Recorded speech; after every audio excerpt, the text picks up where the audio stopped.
What's that? What over yesterday? How? I don't think there are any translation errors. What do you mean? I mean, I think there were. Well, if you guys have questions, I'm happy to answer. I'm sorry. I don't. What are you? I don't think. I don't. No. We had always planned on doing, as we said yesterday, consecutive translation for the answers. It does slow things down. It makes it a little bit more cumbersome. Yeah. He did give a fairly long first answer to the consecutive translations. Yes, Mr. Fowler. Translation problem, or he avoided the human rights question?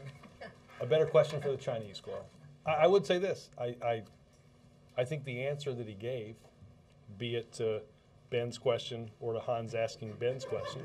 No. I mean, in all seriousness, I think you would all have to strain your recent memory to find a leader from China traveling outside of his country or in after meeting with the president on a number of occasions on this trip, making such a frank admission of the improvement that needed to happen in the area of human rights in the country of China. The process of translation was not the news yesterday. The news was just that President Hu realizes that and told the world that China has to do better. We will certainly, while we appreciate those words, the United States will watch the actions of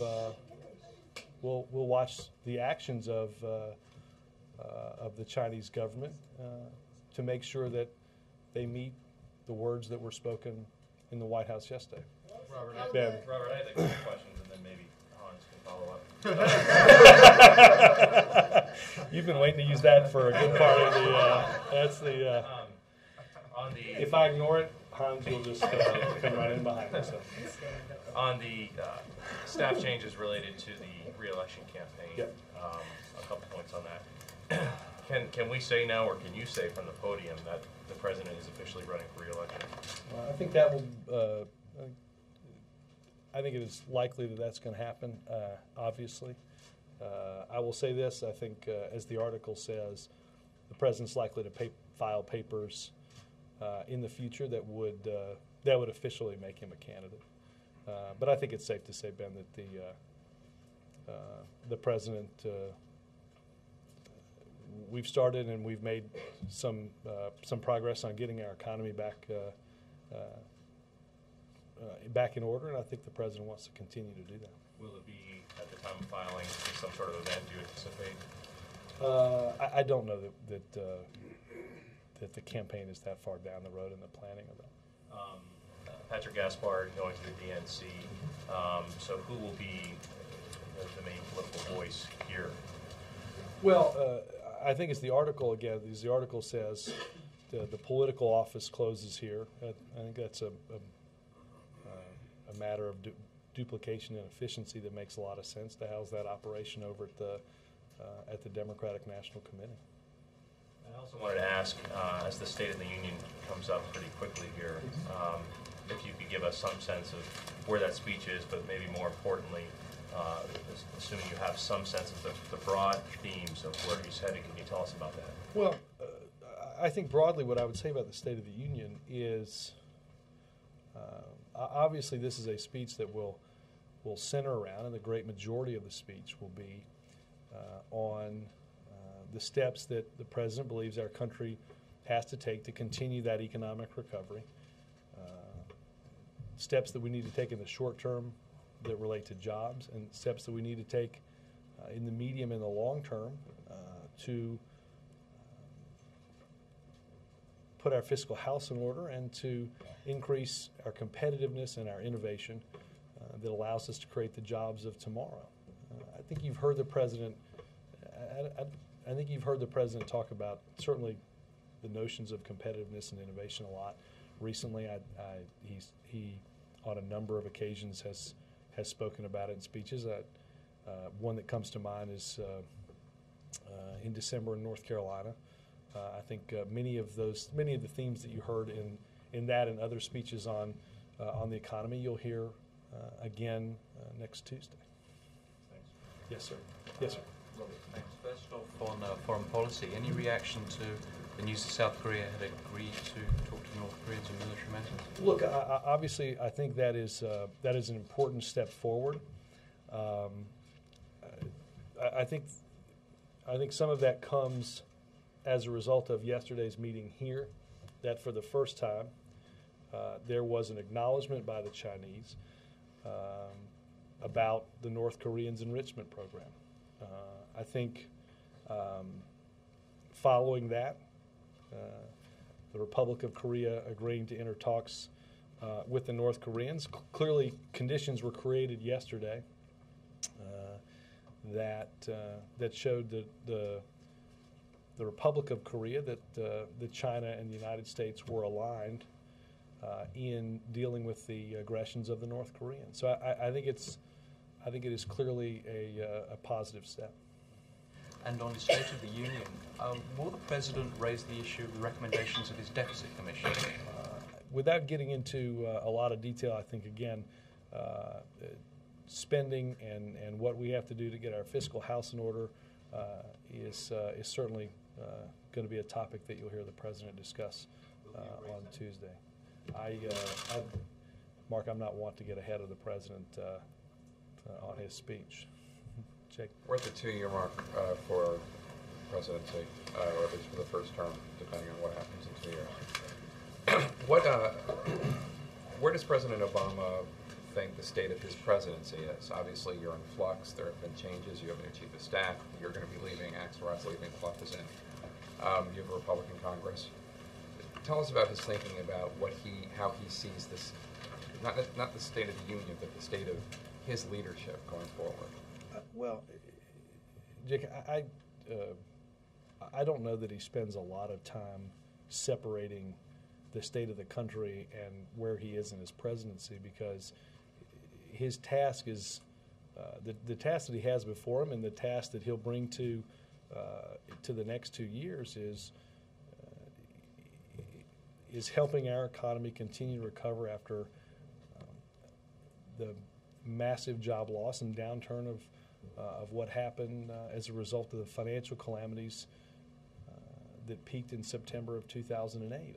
I don't think the President, obviously there are aides inside of here and outside of here that spend time worrying about the President's political standing. I don't think the President spends a whole lot of time thinking through and worrying about sort of where he is in his presidency. Obviously there's a lot on his plate and a lot that has to be done to continue that recovery, to put the pieces in place to see us be able to compete with the rest of the world, to attract the type of jobs that we know are necessary to continue our important economic growth. I think that's what the President's focused on each and every day. Your polling numbers have improved slightly, but the standing of the President among that key group of independent voters is still not where you want it to be. What is President Obama, presumably, I don't mean this to sound purely like a political question, but obviously for him to get support for his policies, for him to get reelected, to continue to pursue what he thinks is the best path for this country, he needs to get reelected and he needs to win those independents back. What is he going to do to win those independents back? Look, I will say this, Dick. I think if you look at any series of public polling that we've all churned through in the last week or so, I think the message that we saw come through and what you heard us say a lot during the lame duck, I think is manifested itself in some of these recent numbers, and that is that the American people would like to see Democrats and Republicans sit down at a table, be it here, be it there, and work through important solutions to the problems that face the American people. I think that's what we did in large measure during the lame duck. I think with strong bipartisan votes, we were able to see an agreement that didn't raise taxes on middle-class families, that protected our country from deployed nuclear weapons, a whole host of things that were tremendously important, and I think that's what the president wants to continue to do. And look, I think what it's that old adage that I think if the president is not going to be worried about his political standing, that will certainly, a lot of that stuff takes care of itself. You make good decisions on behalf of the American people, and I think that's what he's done for the last 2 years. I'd like to just follow up on your comments about President Hu's remarks on human rights. Those are words, and while it's a shift, they're still just words. Is there any indication from President Hu that he will be taking any actions regarding the Falun Gong, regarding Tibet, regarding the jailed Nobel Peace Prize winner? Well, Dick, look, that's why you heard me say at the beginning of this that while that admission is an important one, the president will continue to, in meetings with President Hu, and our administration will continue in meetings with Chinese officials, press the case for tangible action and result on human rights. The president, I think, was pretty forward-leaning when it came to Liu Jiabao and the awarding of the Nobel Prize and what happened when China would not release him in order to go get that Nobel Prize. First time I've heard that name in 3 days. Well, the president talked directly to President Hu about that. So that's. What was said to him exactly, and what? I was not in the meeting. I can't quote anything. I know obviously that the topic was brought up. Was that at dinner, probably? I believe that was. I'll double check. I believe it was in some of the private meetings yesterday. Would you say that those comments made by President Hu about human rights were the biggest breakthrough from the meetings? Well, look, I think if you want to put several, I would put. I think we had issues that we discussed in walking you guys through the important aspects of what we hope to get out of this visit: security, economics, and human rights. I think we saw progress in each of those 3 areas, right? So in the security realm, again, the Chinese acknowledgement in the statements that of the North Korean uranium enrichment program, setting forth a series of conditions that made the Republic of Korea confident enough to go into talks with the North Koreans is certain, I would say, one in the security basket. In the economic basket, you had a series of important commercial agreements to the tune of about $45 billion, which directly support several 100,000 American jobs right here. Progress on intellectual property rights. Obviously, more has to be done on the economic basket, but again, the progress on indigenous innovation and intellectual property rights, I think, were important steps to move us forward. And lastly, the admission on human rights was obviously another set of issues that you heard the president discuss yesterday. He had spent a lot of time with the Chinese president discussing over the course of the last couple of days. So I think we see some tangible progress on all 3 of those fronts that it's important. There's clearly more work that has to be done. We've seen a currency, because of some actions that the Chinese have taken, as well as inflation, increase the value of the RMB. But there's still progress that has to be made on that in order to, as you heard the president say yesterday, rebalance that currency. And on those comments, was that a complete surprise to the administration that he was that candid in public? I think that was, as I said, I don't. I'm not a Chinese historian, but I think if you go back in recent memory, it's hard to see where a leader of China has said that recently on a trip outside of his country. And then on another issue, what kind of reaction has the president given to comments about him being a one-term president. We've heard that from Cheney and others. How does he react to those comments? I haven't talked to him about it. I don't think he spends a lot of time thinking about political prognostications. Chip. Thanks, Robert. Following up on April's question, I think it was a serious question that you had the president standing there looking embarrassed and awkward for a moment because nobody had told him that the translation was not going to be simultaneous. Now, something as important as a press conference with the Chinese and American leaders, to have the president standing there looking like a deer in the headlights for a moment there, isn't that a pretty big faux pas by staff to leave the president hanging out there like that? He looked angry too. He looked angry. No, I don't. I don't necessarily agree with many of the phrases that you used in your question. Again, we can get lost at picking out a series of trees. I think again the forest that I think most people around the world have focused on was the answer. That's kind of why I thought you guys would ask those questions of the leaders. So you don't think it's important for the president not to be thought flat-footed out there like that by staff? I don't. I think the president. He wasn't upset. Again, I think the points that he made, and I think the progress that we made. Look, we can spend time worrying about process, or we can spend time worrying about results. I think the president spends most of his time worried about results.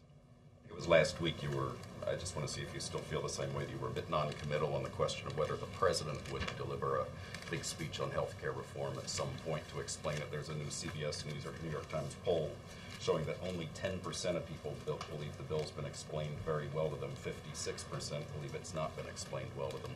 Do you think he has, there's a need for him to get out there and explain this thing again? No, I don't think the president has any plans to give a big speech on health care. No plans to do that. No. Okay, and on the, look, Chip, I think. Do I think that a lot of the coverage last year was on process and politics? Yeah, I don't. Do I think at the same time 3.3 million seniors have gotten checks to cover the donut hole expenses in their prescription drugs? I do. I think that's why in a series of the public polling that you've seen, people don't support repeal because they understand, they do understand that they're seeing, whether it's their children that might have pre-existing conditions, not have to fight with insurance companies to ensure that they can get proper coverage.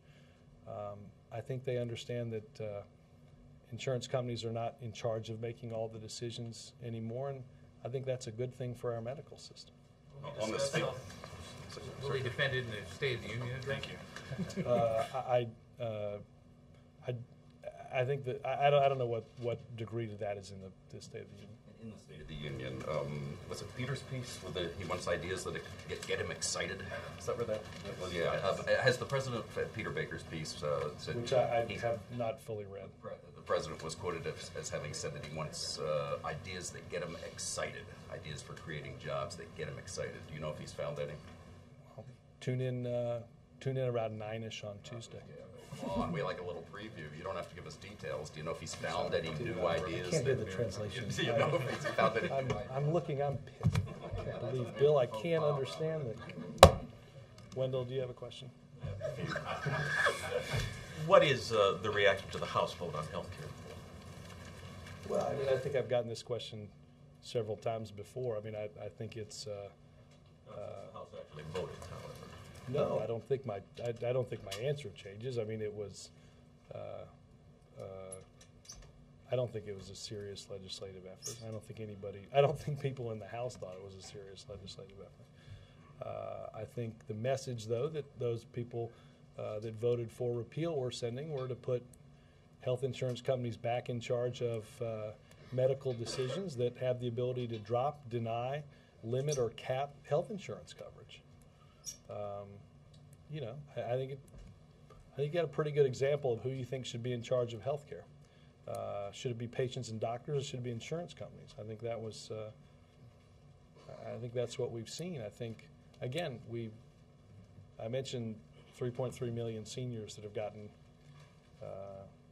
have gotten help with their prescription drug costs as a result of this. Out-of-pocket costs that are going to go up if something like this were to become law. But I think thankfully it's not going to. President, share most Democrats' concerns that the debate over spending cuts in the Congress now among Republicans goes too far, especially in the House? Well, again, I think, Wendell, that we're going to have a lot of time to work through how we get our fiscal house back in order and the steps that we take to do so. And we've got to make sure that we don't find ourselves crippling our ability to innovate and provide the types of incentives that we need to create the jobs of tomorrow. Is that a yes? That was whatever answer I just gave. Finally. Attorney General. I didn't know we were playing multiple choice today. Well, Just true, false. the Attorney General has announced now that the military commissions for the coal bombing suspects will go forward. It was 14 months ago that he said that they would go to military commission. Why so long in setting a trial? Well, look, I read the story in the paper today. I think the individuals that are mentioned in the story were talked about in terms of going through military commissions, as you said, quite some time ago. I don't have any sense of timing or any sense of when final decisions on that type of thing will be made. You heard the president outline. No final decision has been made? No. I think if you look at in terms of timing, you've heard the president back at the archive speech talk about the fact that we were going to we had different groups of those at Guantanamo that they were going to have to be dealt with in different ways, which is why we sought and the president and the administration worked through a restructuring of the military commissions law. Yep. You have lauded President Hu's admission that there's work to be done on Chinese human rights. What is your reaction to the fact that 1.3 billion Chinese did not hear those comments? They were blacked out, nor did they hear anything about Li Xiaobo. Look, again, which is why one of the conditions to coming here was an opportunity to take questions from you guys. Look, we can't, obviously there's very little that we can structurally do to deal with that in terms of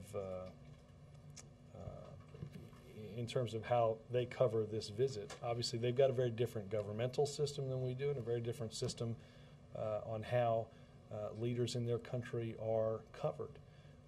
But when the president was in Shanghai more than a year ago, he talked about needing an open society, having an open internet so that people in China can read about the news all over the world.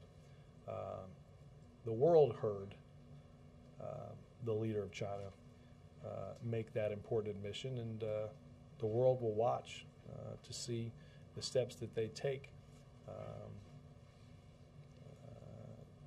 over the course of the next many months to fulfill, or I should say, to make the improvements that he says need to be made. And on the political changes and the rearranging and the establishment of the Chicago headquarters, is this not early? I mean, you speak of the fact that the economy is getting back on its feet. There are so many things in flux, both politically and economically, in this country. It's a little early to get started on 2012. No, look, I think this is very much in line with the calendar that you've seen align with similar efforts that were made in ahead of the 2004 election and ahead of the 1996 election by Presidents Bush and Clinton. I think that's just the way it works. You need to begin fundraising for a formal declaration. Well, again, there are a whole series of things that have to happen in a campaign, and again, I think they're happening very much in accordance with the type of timelines you've seen in the past. Robert, I'll come around. Did you say that he's likely or definitely running? I think obviously the setting up of a campaign makes it far likely. But again, I think the official rendering of that decision would come as the story notes in the filing of that paperwork with the FEC. What do you expect? I know Obama's going to, as president, is going to Schenectady tomorrow. What do you hope to get, or what does he hope to get here? Well, look, tomorrow, as you mentioned, the president will go and visit the birthplace of General Electric, talk about the economy. It's home to GE's largest energy division. It will be the future home of their advanced battery manufacturing. This is a company that has brought jobs from overseas back into the United States. Obviously, that's important. And a company that, as a result of some of the work that the president did on commercial diplomacy before and while in India, saw an expansion of the business that they do all over the world that supports jobs here in America. So I think that's a bit of the backdrop of the events tomorrow in Schenectady. Any major announcements or There are likely to be some, but we'll talk about those tomorrow. How do you all feel about this term, Obamacare? I don't know that I've spent a ton of time, Peter, thinking about it. Find it pejorative? Again, I don't know that I've spent a lot of time thinking about what somebody may or may not call it. I don't know what a senior who's getting help from prescription drugs calls it. I don't know a senior that gets a free preventative visit calls it. I don't know what a child that no longer has to fight with an insurance company to get coverage because of a pre-existing condition calls it. My sense is that all those people call it a number of different things, but in their mind it means that they're finally getting a little bit of help with the problems that they have. And you know, we live in a country where if you get sick, you ought not go bankrupt trying to get the type of care and help that you need. And that's what animated the president's decision to pass the bill. Totally unrelated, Robert. I'm wondering if the president's had any contact with Congresswoman Gifford's family or any of the other victims since he was in Tucson. Any other communication? Not that I'm aware of. I'll double check on and see if there have been. I've not seen any calls that I know of since Tucson. Obviously, I think we're all heartened by the almost daily progress reports that we hear from Congresswoman Gifford's family. I think it's nothing short of extraordinary, the amount of progress that has been made in such a very short period of time. And you know, Peter, having been backstage before that and talking to some of those who were there that day, who had come from the hospital, who still had wounds, bullet wounds from that horrific day. Their stories continue to give us strength and encourage us and inspire us each day. I told that to several of them that day, and I think it'll be true for a really long time. What's his message to the mayors this afternoon? Obviously, the mayors are in town. I think they'll talk about a whole host of things that mayors generally talk to the federal government and the president about. In the past, when the mayors were here, they talked a lot about the importance of the stimulus, what it did to plug gaps in their budgets. Is there going to be any warning that they need to do fiscal consolidation just like the federal government might need to do fiscal consolidation? Well, Hans, I doubt that anybody here needs to warn them of quote-unquote fiscal consolidation. Many of them are dealing with and have dealt with for quite some time the impact on their budget of a dramatic downturn in our economy. Many of them are dealing with dealing with those problems far before coming here. Robert, you mentioned on Tuesday that the President's going to go over some of the material he talked about in North Carolina in December, but will there be big new proposals on Tuesday as well? I can't imagine if we went all through this today what we could possibly talk about on Wednesday or Thursday. So I'm not going to dip my toe deeply into the State of the Union preview pool. You made a distinction between the short-term focus on jobs and the medium-term focus on getting the fiscal house in order. Well, I said both the medium and long-term dealing with our fiscal budget situation, but also let's understand the steps that we have to continue to take in the medium and the long term to prepare our children for competing in an economy against the Chinese and the Indians and a whole host of different countries. Does the President still see something of a tension between that short-term focus on jobs and a need to keep government spending? Well, I would say we obviously had to take, in the course of 2 years, some extraordinary steps to ensure that an economic downturn did not become the next Great Depression. And we did that, and some of that stuff, obviously, Hans just mentioned, is a lot of that stuff has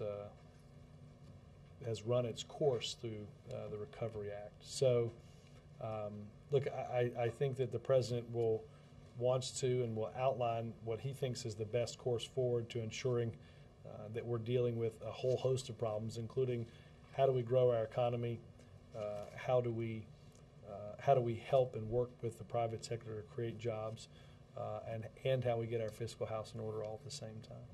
At the same time, it's not a question of sort of one thing now and then down the road. road. Again, I think even if you look at last year's budget, even at a time where the second half of the Recovery Act is still doing what it needed to do, the President presented a budget that froze non-security discretionary spending because we had to begin to take steps even then.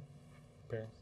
In 2007, the Labor Union Forum, the President raised concerns about, or the candidate at the time raised concerns about Walmart, and he said he would not shop there back then. I wondered, in light of today's announcement from the First Lady, if that is still true. If he would, I know he's spending a lot of time shopping, but if you were to buy goods, and if he feels comfortable buying goods at Walmart, and more broadly, his views about if Walmart has changed in terms of how it treats its workers and unionization. I mean, obviously, I think we're all in a different time. With clearly steps that have been taken. I think the First Lady was proud to stand with the country's largest retailer. They've taken some dramatic steps in how they're dealing with food and how they're marketing food and packaging and things like that that will make a genuine and big difference for people that shop there. And the First Lady is proud to and happy to stand with any company that will make similar pledges to make a difference on behalf of the American people. In terms of the practices, does he condemn them still in terms of how they treat workers, how they pay workers? He was very explicit about this. Yeah,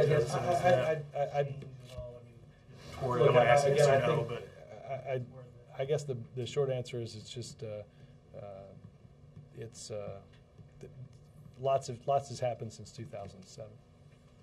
Robert, you said earlier that with respect to President Hu, one of the conditions for coming here was an opportunity to take questions from you guys.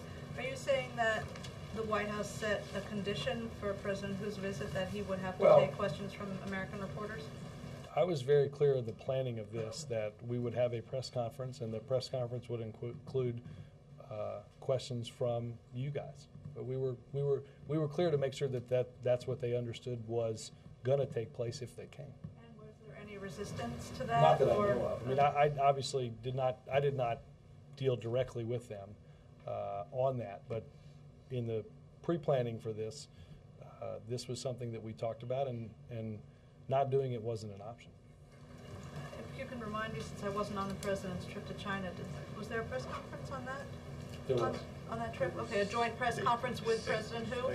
Statements. Right, they did not take questions, right. So was this in some way a reaction to that, or saying you're on our turf now? No, we weren't in China. Well, but they didn't take questions in China. I guess what I'm saying is where you're saying, okay, now you're on our turf. You need Yeah, to. we were. This is the United States of America. Robert, global warming. Any reaction to the fact that the UN Weather Meteorological Agency has determined that last year was tied for the warmest year on record, and talking about the State of the Union again, will the President's suggestion that he's got other ways to skin the cat other than cap and trade feature in that? I honestly don't know the answer to the second one. Obviously, I think there are continual reminders that we have to transition to a clean energy economy.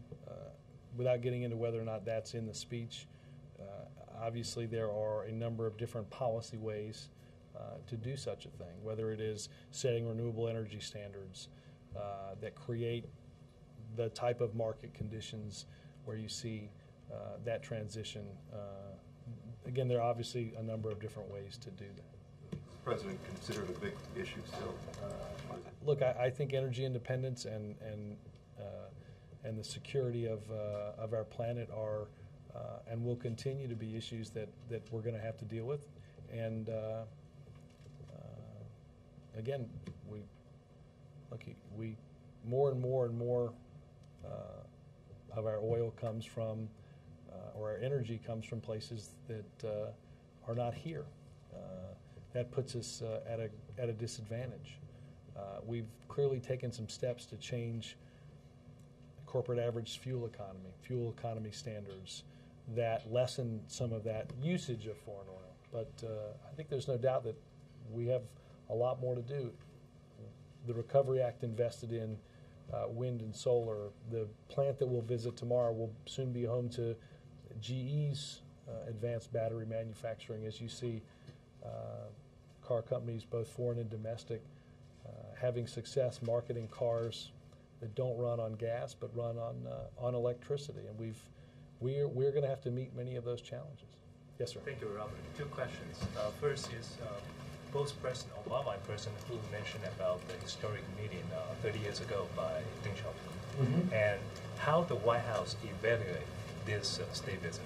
Well, look, I think, as I said earlier, I think we saw some progress on a host of important fronts that we wanted to see progress on: security, the economy, and human rights. But at the same time, again, I think that whether it's our trip to India and South Korea, Japan, our trip to China last year, China's trip here, I think they're better evaluated over the course of the long term to see have we set ourselves on the path to making real and substantial progress. And so I think we will, while we're pleased with the outcome of the visit from yesterday, obviously on each of those baskets that I discussed, security, the economy, and human rights, there's still, the two leaders talked about progress that certainly we acknowledge needs to be made and hasn't been, and will continue to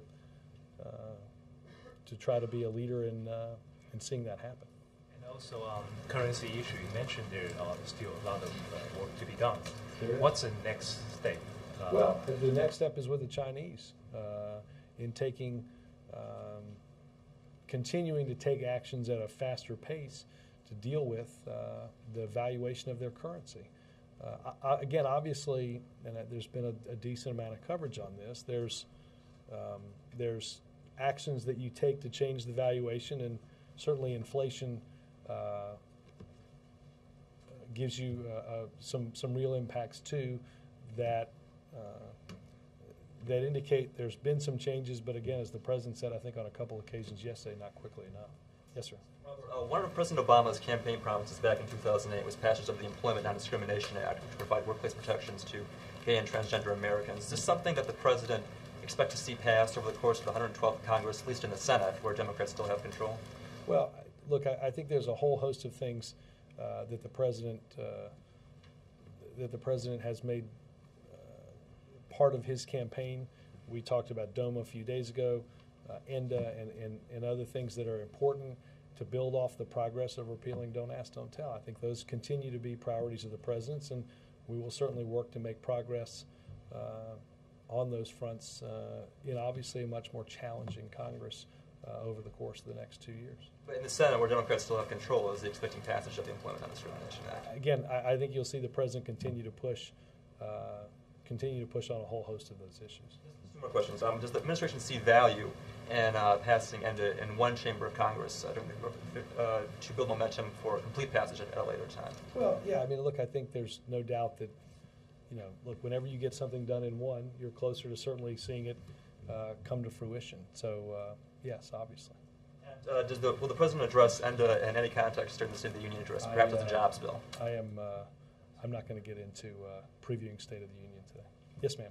I just have a quick question about the president's going to be talking with congressional Democrats this weekend at their convention. Does he have a message for them? Is he going to be sort of talking a little bit about what his State of the Union might talk about? I think he travels up there tomorrow after I return from Schenectady.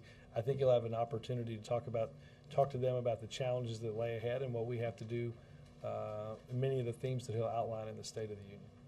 The Democrats are going to have to respond to Republicans who are not only trying to repeal the law, but also they're taking steps today to replace the health care law.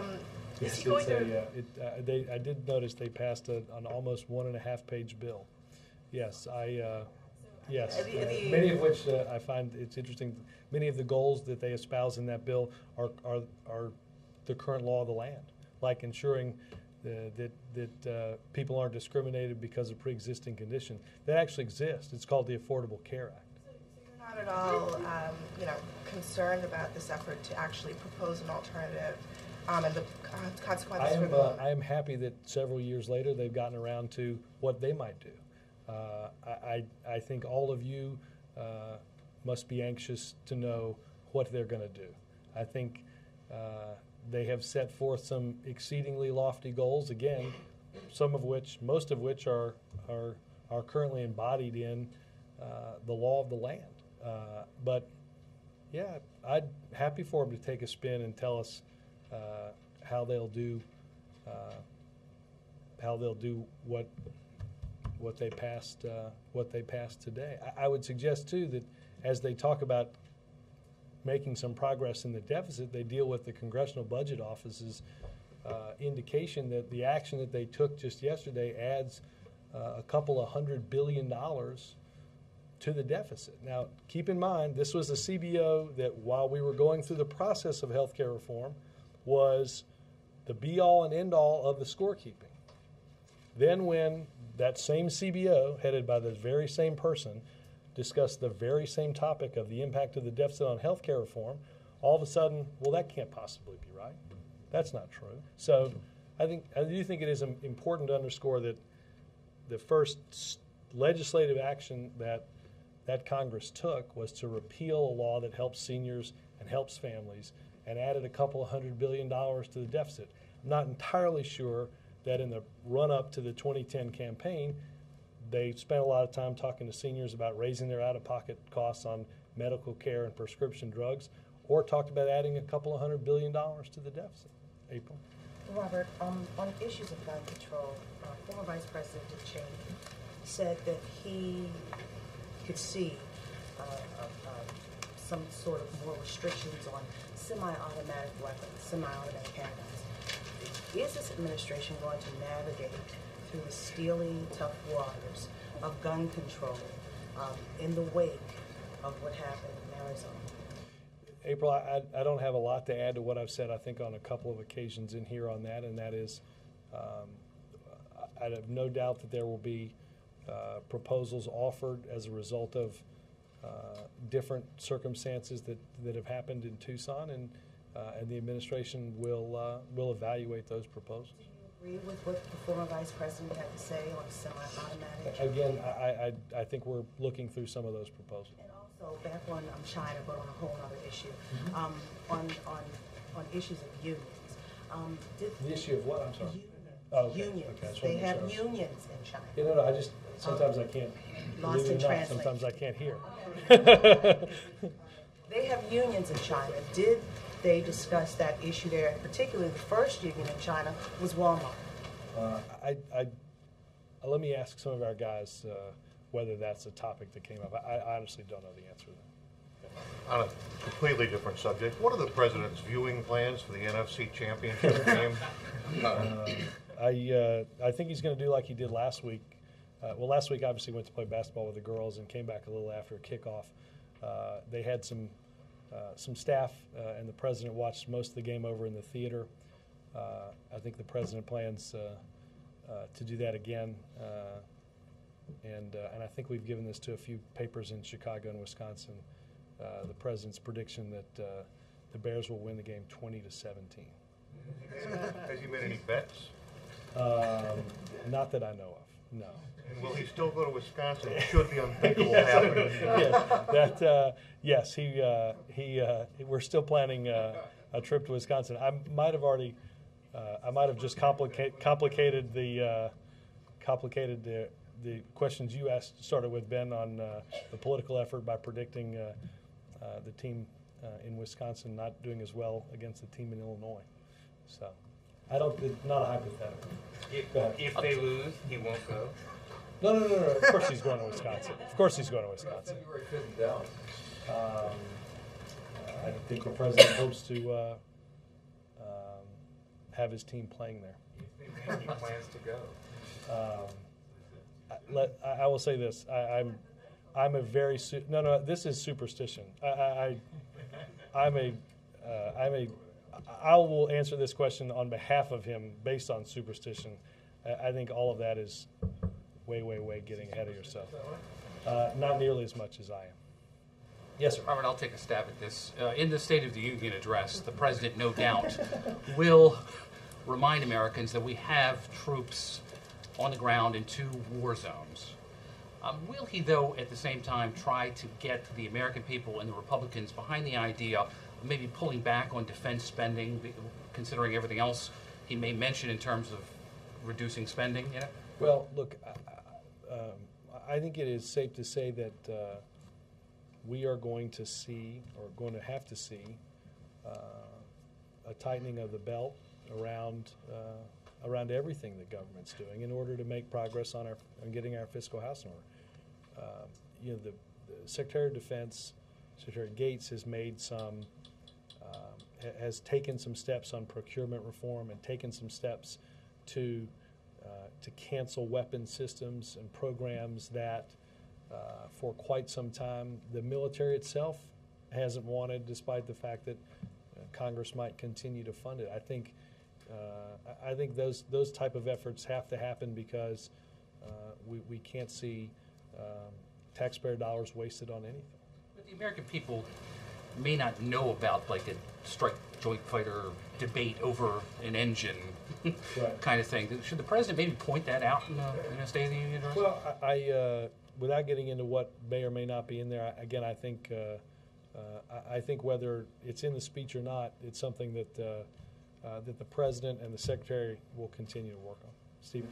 Do you think it's possible that President Hu's remarks on human rights are being overread at all, given the fact that several occasions yesterday he stated that China didn't share Western definitions of human rights? Look, I guess I don't want to translate the translation, but I will say this, as I started out by saying, I think that regardless of what he said yesterday, the true test is not in the words that someone speaks, but in the actions that a country takes. And that's what animated the president to bring up the issue of human rights again. And I think that's the actions that country takes is how we will evaluate the progress that they may or may not make over the course of coming months and weeks. You don't think there was any sense in which you could see this as the scripted answer? It was obviously a scripted answer that he had as a way to alleviate pressure while stating that China would continue on its current path. Well, because again, look, I think you could read it.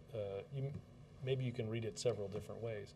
I think it was an admission that we haven't heard before, and again, I think I know the way we read it, and that is acknowledging that you have improvements to make is part of it, but it's a very small part compared to what has to be done to make progress, and that's what we'll watch. Something like that said privately, though?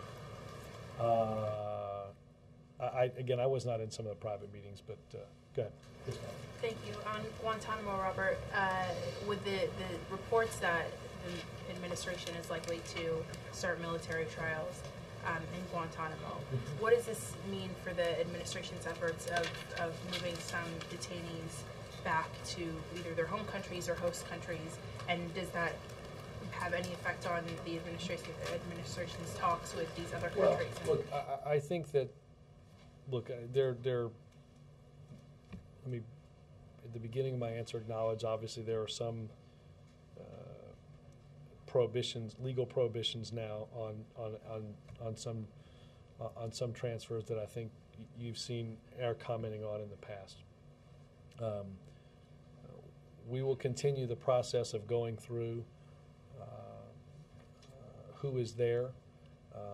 Clearly, the courts continue that process of going through who is there and deciding whether or not they're continued, whether them being continually held there is in accordance with the laws, as you've seen courts do in the past. But none of these decisions change our fundamental desire and goal to see, because of our security, the prison at Guantanamo Bay closed once and for all. Does it cause a delay in any of these? I mean, are there any deadlines set up? I know that. No, I don't.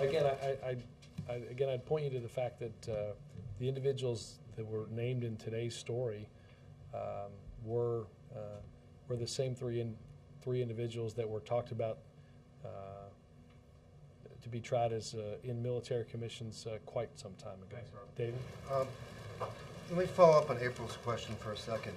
Representative McCarthy and Senator Lautenberg have proposed bills that would ban high magazine for ammo and guns. Have there been any discussions between those offices and the White House whether that is a proposal worth pursuing in this Congress? I don't know the answer to that.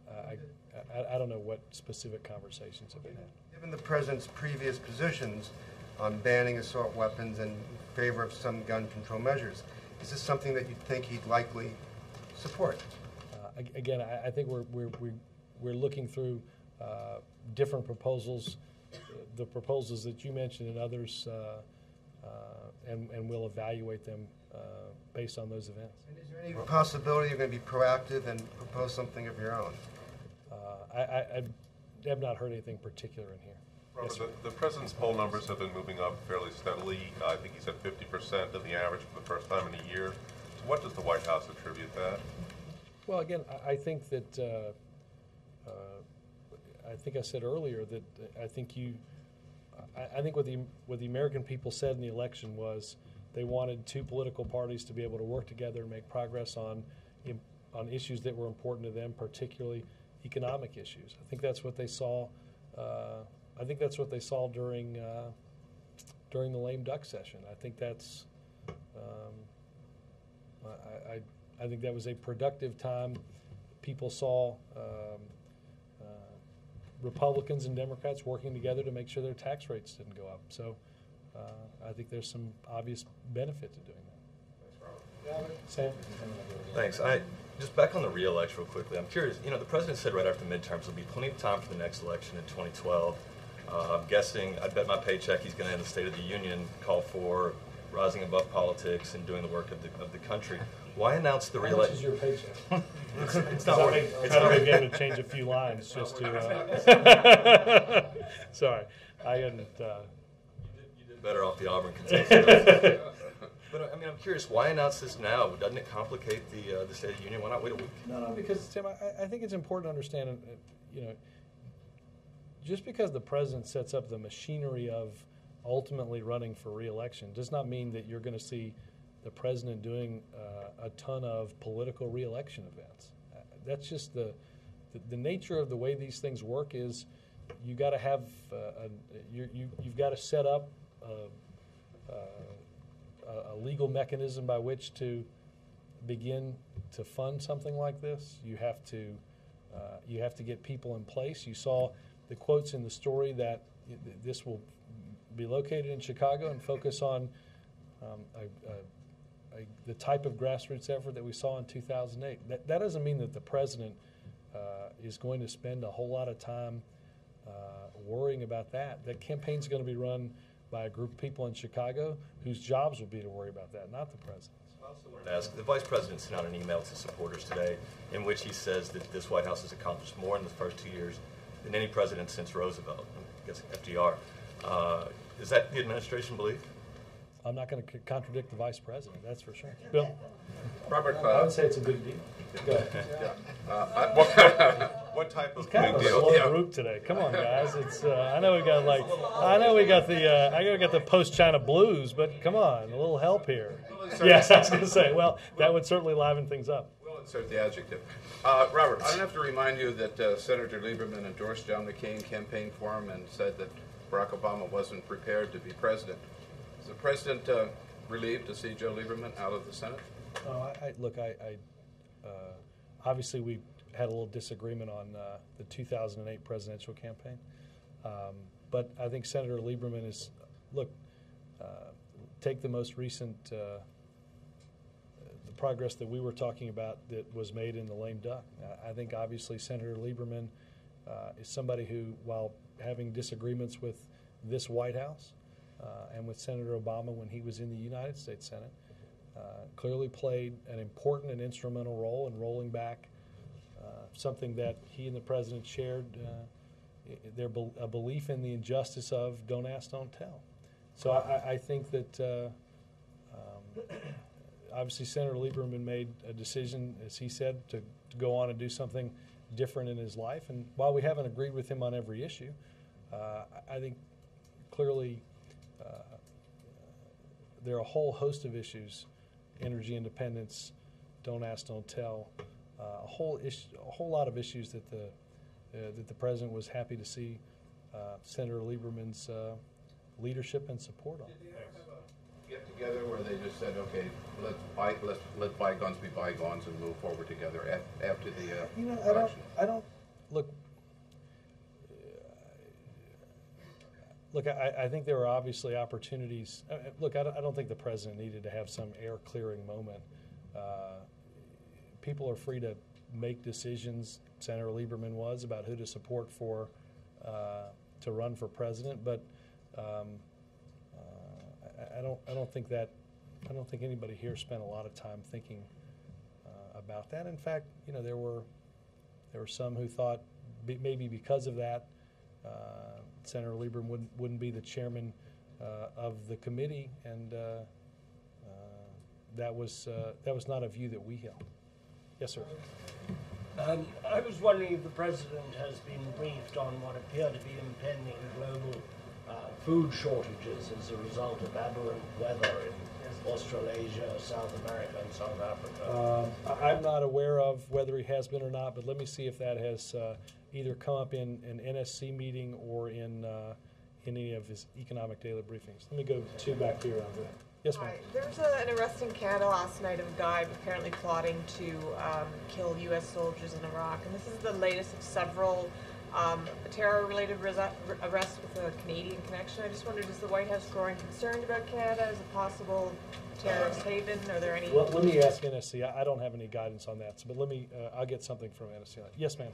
With the emphasis on regulation this week, there was a bill reintroduced today that backed by Speaker Boehner that would require a vote on regulations, executive regulations, before they could go through. Do you have any comment on that? Or let me get some guidance on that bill. I'm not familiar with it, but let me see if there's some guidance from Legislative Affairs. Thank you, guys.